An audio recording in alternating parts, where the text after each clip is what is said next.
सो hi everyone, स्वागत है आप सभी लोगों का हमारे इस न्यू वीडियो जिसका नाम होने जा रहा है जीने के लिए संघर्ष। ये हमारी चल रही है फ्रांसीसी क्रांति। तो फ्रांसीसी क्रांति वो कक्षा 9th के लिए है और हाई स्कूल वाले भी देख सकते हैं, लेकिन जिनका पेपर अब आने वाला है वो नहीं देख सकते हैं। जो आने वाले हैं हाई स्कूल में तत्काल के लिए अभी 9th पास ही करने वाले हैं, वो आराम से देख सकते हैं क्योंकि उन्हें फ़ायदा होगा। तो जीने के लिए संघर्ष हम देखते हैं।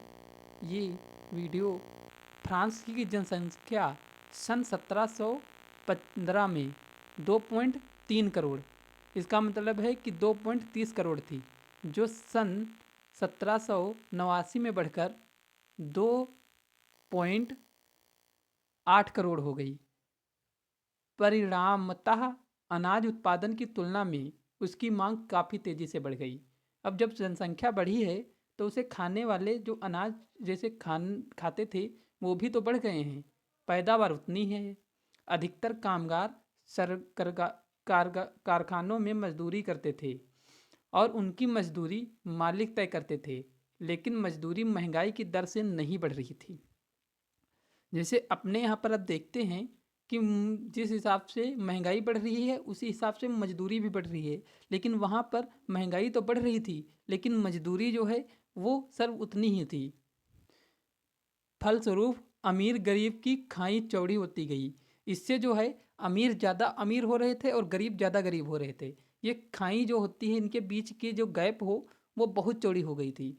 गरीब लोग अधिक परेशान होते जा रहे थे, जो सरकार के विरुद्ध भी हो चुके थे। स्थितियां तब और बदतर हो जाती थी जब सूखे या ओले के प्रकोप से पैदावार कम हो जाती थी। इससे रोजी रोटी का संकट पैदा हो जाता था। ऐसी जीविका संकट प्राचीन राजतंत्र के दौरान फ्रांस में काफी साधारण थी।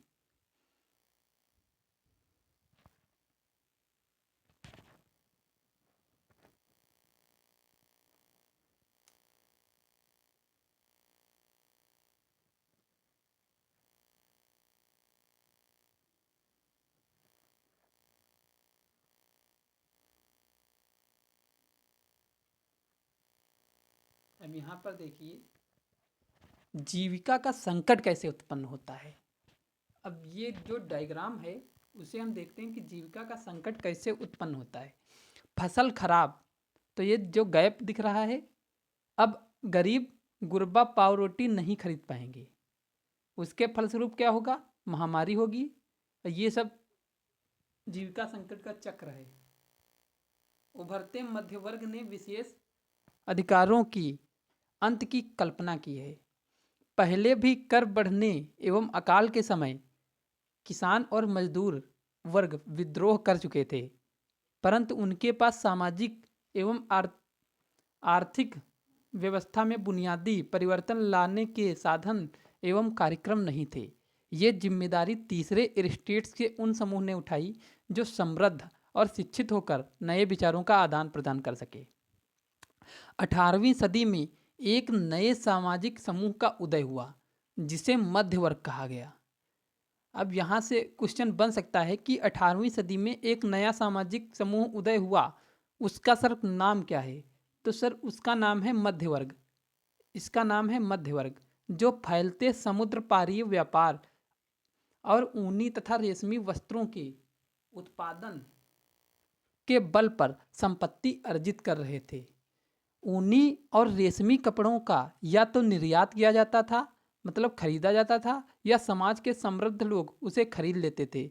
तीसरे स्टेट्स में इन सौदागरों एवं निर्माताओं के अलावा प्रशासनिक सेवा एवं वकील जैसे पेशेवर लोग भी शामिल थे। ये सभी पढ़े लिखे थे तथा इनका मानना था कि किसी भी व्यक्ति की सामाजिक हैसियत का आधार उसकी योग्यता ही होनी चाहिए, न कि जन्म के आधार पर विशेषाधिकार। स्वतंत्रता समान नियमों तथा समान अवसरों के विचार पर आधारित समाज की यह परिकल्पना जॉन लॉक और जॉन जाक रूसो जैसे दार्शनिक ने प्रस्तुत की थी।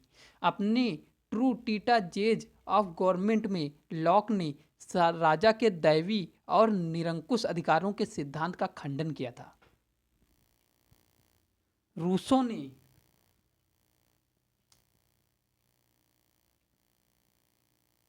रूसो ने इसी विचार को आगे बढ़ाते हुए जनता और प्रतिनिधियों के मध्य एक सामाजिक अनुबंध पर आधारित सरकार का प्रस्ताव रखा। मॉन्टेस्क्यू ने the spirit of the laws नामक रचना में सरकार के अंदर विधायिका, कार्यपालिका और न्यायपालिका के बीच सत्ता विभाजन की बात कही, जो किसी भी देश की व्यवस्थापिका का महत्वपूर्ण अंग होता था।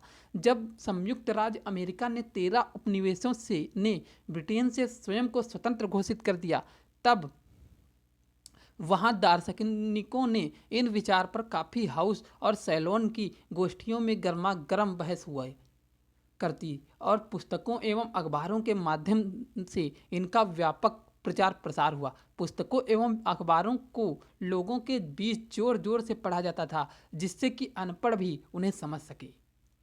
इसी समय लुईस 16वें द्वारा राज्य के खर्चा को पूरा करने के लिए फिर से कर लगाए जाने की खबर ने विशेषाधिकार वाली व्यवस्था के विरुद्ध गुस्सा भड़का उठा।